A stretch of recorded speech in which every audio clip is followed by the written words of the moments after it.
Oh, sinong nabitin sa mini vlog ko kahapon? Ito na nga yung karugtong. Oh, 'di ba ang kapal ng mukha, may part 2 pa. Abay, bakit ba? Wala lang, gusto ko lang. Anyways, ito na nga yung mga pinamili namin kahapon mga marikoy. Bali, bumili naman kami ng pangasangkap mga marikoy para sa papaitan at saka kilawing dilis. Tapos, yung karne ng papaitan mga marikoy, nabili na nga namin yan ng set na. Pero bago nga ako mag-umpisa sa mga gagawin ko mga marikoy, ay hugasan ko muna yung mga hugasin para nga malinis dyan akong kumilos. Sobrang hirap din naman kasi kumilos mga marikoy kapag marami nakatambak dyan, lalong-lalo na kapag maliit yung lababo mo. After ko nga malinis yung lababo mga marikoy, ito nga at hugasan ko na nga yung mga laman loob ng baka. At kailangan lang din kasi talaga mga marikoy na malinis to ng maigi dahil nga laman loob nga to. At sa usapang laman loob mga marikoy, nandun nga lahat ng dumi. Kaya naman sa paghugas nito mga marikoy ay hindi lang isa, dalawa, tatlo, kundi maraming beses mo itong hugasan. Tulad na nga lang nitong isang to mga marikoy, andito pa nga yung bakas ng kinain. Kaya naman dapat talaga sa paglilinis ito mga marikoy, talaga namang isa-isahin mo pa. Dahil nga kung hindi mo nga siya isa-isahin mga marikoy, hindi mo makikita yung dumi. At kailangan mo rin talaga dito mga marikoy na mahaba-habang pasensya. Dahil matagal-tagal talaga ito mga marikoy bago matapos linisin. Tulad na nga rin itong isang to mga marikoy, kailangan mo talaga siyang kalikutin para matanggal at mahanap mo yung dumi. Ito kasing isang to mga marikoy ay part nga to ng dila. At sa kaloob-looban niya nga mga marikoy, kailangan mo pa nga siyang babaliktarin para makita mo nga yung puti dyan. Yan kasing puting iyan mga marikoy, ayan yung dumi sa dila niya. Anyways, hindi naman siya mahirap tanggalin mga marikoy, kahit kamay nga lang ay kayang-kaya. Yun nga lang ay kailangan mo talaga siyang kalikutin ng bonggang-bongga. Kaya naman wag na kayo magtaka mga marikoy bakit mahal yung papaitan. Dahil sa paglilinis pa lang mga marikoy at pagpapalambot ay talaga namang napakahirap na. Anyways, papakuluan pa naman yan siya mga marikoy, pero mas maganda talaga bago siya pakuluan ay malinis na siya. Hindi ko na nga rin nabilang mga marikoy kung ilang beses ko siyang hinugasan, basta mahigit 5 beses ko nga siyang hinugasan. Abay, sa mahigit 5 beses mo ba naman siyang hinugasan mga marikoy kung hindi pa talaga siya lilinis? At after nga ng 2 years mga marikoy, ayan nga tatapos ko na nga rin siyang linisan at ayan nga sinabawan ko na nga. Bali, papakuluan ko lang naman siya siguro mga marikoy mga 365 days. Bali sa kalandi uling ko nga yan siya palambutin mga marikoy dahil panigurado kapag sa gas ay ubos ang gas ko. At habang nga nakasala nga yun sa labas mga marikoy, ito naman ako at naglilinis naman ako nitong dilis. Bali 1 kilo nga pala to mga marikoy at gagawin nga namin itong kilawin pampulutan. Ay este, correction mga marikoy, nila pala at hindi pala sa amin to.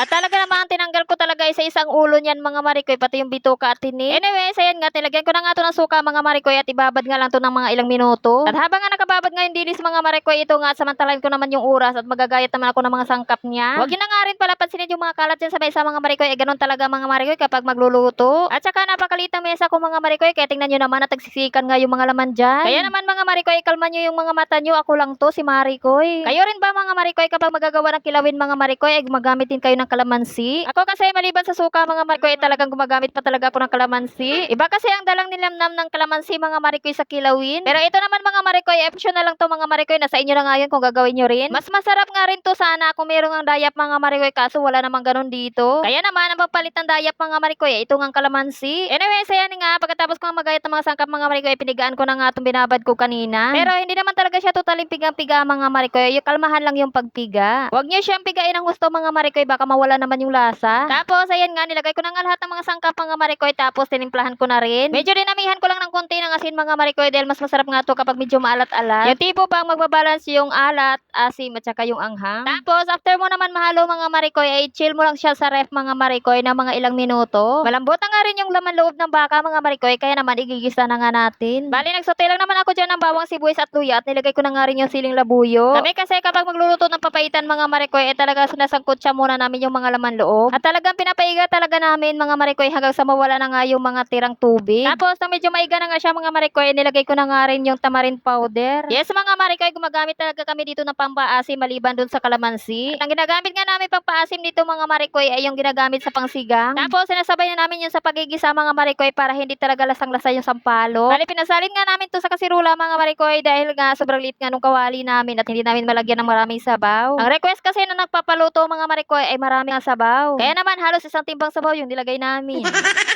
At nung kumulo na nga mga marikoy, saka naman namin tinimplahan. Bali si Parikoy nga yung nagtimpla dyan mga marikoy dahil siya nga rin yung titikim. Bali ang ginamit nga pala namin dyan papapait mga marikoy ay yung apdo. Yung iba ay meron silang ginagamit na iba pang pampapait mga marikoy, pero kami ang ginagamit namin ay yung apdo lang. Yung apdo naman mga marikoy ay kasama na yun kapag bumili kayo ng pampapaitan. O siya, paano ba yan? Napakahaba na ng video ko. Kaya naman, see you on my next vlog. Bye bye!